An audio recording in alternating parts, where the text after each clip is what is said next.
Des volutes lumineuses et colorées, roses et vertes, illuminent le ciel nocturne. Tu les observes depuis ce jardin, en Pennsylvanie. Ce n'est pas quelque chose de commun, mais il est très probable que cela se produise plus souvent dans un avenir proche, car les aurores boréales se déplacent vers le sud. Les aurores boréales sont le résultat de tempêtes solaires. Le Soleil est une énorme boule de gaz en fusion qui se meuvent constamment, de sorte que de telles tempêtes ne sont pas rares. Notre étoile dégage une énorme quantité d'énergie qui parvient jusqu'à nous.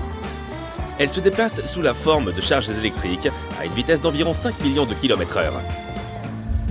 Lorsque toutes ces minuscules particules du Soleil atteignent l'atmosphère terrestre, elles transmettent une partie de leur énergie aux atomes et aux molécules des couches supérieures. Ceux-ci ne peuvent pas la retenir et la restituent sous forme de lumière. Cela se traduit par des aurores spectaculaires autour des pôles magnétiques de l'hémisphère nord et de l'hémisphère sud. Si tu les observais depuis l'espace, elles ressembleraient à de grandes formes ovales. La luminosité, les couleurs et la forme des aurores dépendent de l'altitude à laquelle les lumières se forment et des particules qui interviennent dans le processus. Dans l'hémisphère nord, des régions comme l'Alaska, le Canada et une grande partie de la Scandinavie assistent normalement aux aurores les plus brillantes. La plus grande tempête solaire jamais enregistrée l'a été en 1859. Elle était si puissante que des aurores boréales ont été observées à Cuba et à Honolulu. Et des aurores australes ont été vues jusqu'à Santiago du Chili. À des latitudes comme celle de New York, les gens pouvaient lire les journaux dans le noir grâce à ces seules aurores. Si un événement similaire se produisait aujourd'hui, il causerait des dommages pour un montant de 1 à 2000 milliards de dollars. Avec l'augmentation de l'activité de notre étoile et de la pression des vents solaires, les limites de la ceinture d'aurore se déplacent actuellement vers le sud. L'activité solaire suit des cycles de 11 ans environ. Nous sommes actuellement dans le cycle solaire 25, qui a débuté en décembre 2019 et atteindra son apogée entre novembre 2024 et mars 2026. Les tempêtes géomagnétiques vont donc devenir plus fortes et probablement atteindre le niveau G5. Ces niveaux correspondent à leur puissance. Pour que tu puisses voir une aurore boréale au sud des Grands Lacs, il faut qu'une tempête soit au moins de niveau G3. Les tempêtes de niveau G5 pourront produire des aurores qui atteindront même la Floride.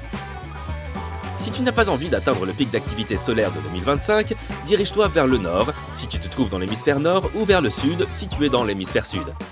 Là-bas, les aurores sont connues sous le nom d'aurores australes.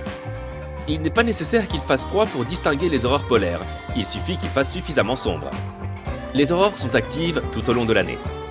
On ne peut pas les voir d'avril à août dans les régions les plus septentrionales, car il y fait alors jour 24 heures sur 24, 7 jours sur 7. Il est également important qu'il n'y ait pas de précipitations ni de nuages dans le ciel. La pollution lumineuse n'arrange rien non plus. Alors éloigne-toi des villes. Essaye d'atteindre une certaine altitude pour maximiser tes chances d'apercevoir les aurores. Celles-ci peuvent se décliner dans une grande variété de couleurs, y compris le blanc-gris. La partie vert-jaune, que tu imagines le plus souvent en pensant aux aurores, est la plus facile à repérer à l'œil nu. Parfois, tu ne vois même rien du tout. Mais ton appareil photo, lui, les repère quand même. Elles peuvent sembler dangereusement proches de la Terre, mais les aurores boréales ne s'approchent jamais de nous au-delà de 80 km. À titre de comparaison, les avions volent normalement à environ 10 000 mètres au-dessus de la surface terrestre, ce qui semble déjà beaucoup. La distance par rapport à la Terre détermine la couleur des aurores. Lorsque les atomes à l'origine de ce spectacle entrent en collision plus près de la Terre, on peut voir des nuances de bleu et de violet dans le ciel. Les aurores vertes et rouges naissent plus loin de notre planète. La Terre n'est pas la seule à présenter des aurores boréales par ailleurs. Jupiter et Saturne ont tous deux des champs magnétiques puissants. Et les scientifiques ont repéré des aurores là-bas à l'aide du télescope spatial Hubble et des sondes spatiales Cassini et Galileo. Il semble que les aurores de Saturne soient également causées par les vents solaires. Mais ce n'est pas aussi évident pour Jupiter. En dépit de ce que l'on peut parfois lire sur Internet, les aurores boréales ne vont pas disparaître complètement. Une fois que le Soleil aura dépassé son pic d'activité et sera moins actif, les aurores boréales et australes se produiront moins fréquemment, mais resteront tout aussi magnifiques. Un autre phénomène rare et impressionnant est surnommé le rayon vert. Il se produit peu après le coucher ou avant le lever du Soleil, lorsque celui-ci se trouve presque entièrement sous l'horizon et que l'atmosphère terrestre se courbe et disperse la lumière qu'il émet. On l'observe le plus souvent au-dessus de l'océan. Il peut également paraître jaune, bleu ou violet. Environ une fois par an, on peut observer une rare tornade de feu aux États-Unis. Celles-ci se forment lorsqu'un vent capte la chaleur d'un incendie et elles sont constituées de flammes ou de cendres. Elles diffèrent des tornades ordinaires car elles ne se forment pas à partir d'un cyclone. Les tornades de feu peuvent être presque aussi hautes que la tour de Pise. Contrairement aux tourbillons de feu, les arcs-en-ciel de feu ne causent aucun dommage, car ils n'ont rien à voir avec les flammes. On ne peut les voir que lorsque le soleil est très haut dans le ciel et que sa lumière traverse des nuages chargés de glace. Les halos arc-en-ciel sont tout aussi uniques. Là encore, il faut qu'un type spécifique de cristaux de glace se trouve dans les nuages, pour que la surface de la Terre courbe la lumière du soleil en un cercle parfait. La même chose peut se produire avec la lumière de la Lune. La seule différence est que les halos lunaires sont généralement blancs, alors que les halos solaires peuvent se parer de toutes les couleurs de l'arc-en-ciel. L'arc-en-ciel blanc est une autre illusion rare créée cette fois par le brouillard et l'eau. Tout comme un arc-en-ciel classique, il se forme lorsque la lumière traverse des gouttelettes d'eau. Il perd sa couleur parce que les gouttelettes du brouillard sont des centaines de fois plus petites que celles de la pluie. L'arc-en-ciel blanc est parfois confondu avec un arc-en-ciel lunaire. Ceux-ci sont visibles la nuit, car la lune les éclaire. C'est pourquoi ils ne sont pas si brillants. Si tu vois un arc-en-ciel à l'envers dans le ciel, il s'agit d'un arc circumzénital. Ce n'est pas vraiment un arc-en-ciel, mais une sorte de halo, comme ceux qui entourent le soleil ou la lune dans le ciel. Ce phénomène optique est causé par des cristaux de glace dans la haute atmosphère. C'est lorsque le soleil est assez bas dans le ciel que tu as le plus de chances de voir un pareil arc. Cela ne se produit pas souvent, mais il peut pleuvoir sans qu'il y ait un seul nuage dans le ciel.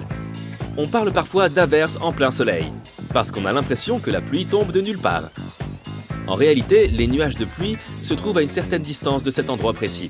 Lorsque les rayons du soleil sont orientés d'une certaine façon, ces nuages deviennent invisibles. Il suffit alors d'un peu de vent pour que la pluie tombe dans ta direction. Si tu voyages dans des régions de haute altitude, tu verras peut-être ce qu'on appelle des pénitents de neige. Ces pinacles de glace ne se forment que dans un environnement très froid et très élevé, là où l'air est sec. La lumière du soleil sublime directement la glace en vapeur au lieu de la faire fondre en eau. C'est la raison pour laquelle ces lames de neige et de glace, pouvant atteindre 4 à 5 mètres de haut, commencent à apparaître à la surface de la Terre. L'un des types de nuages les plus rares est le nuage lenticulaire, qui ressemble à un chapeau géant au-dessus d'une montagne. Il se forme lorsque l'air humide passe au-dessus d'un pic ou d'une chaîne de montagnes et entre dans une zone de turbulence atmosphérique. Les volcans peuvent aussi produire des éclairs. Ceux-ci se forment dans les colonnes de cendres volcaniques, grâce à la friction et à l'électricité statique qui relie les particules chargées positivement et négativement. Pour comprendre comment cela fonctionne, tu peux frotter un ballon sur tes cheveux ou tes pieds sur un tapis, puis toucher une poignée de porte en métal. Une fois par an, pendant quelques instants, une chute d'eau du parc national de Yosemite se transforme en cascade de feu. En hiver et au début du printemps, 2 ruisseaux descendent du rocher El Capitan. Dans des conditions idéales, en février, lorsque le soleil se cache derrière l'horizon, il se trouve dans la position idéale pour se refléter sur la paroi et colorer l'eau d'un orange flamboyant.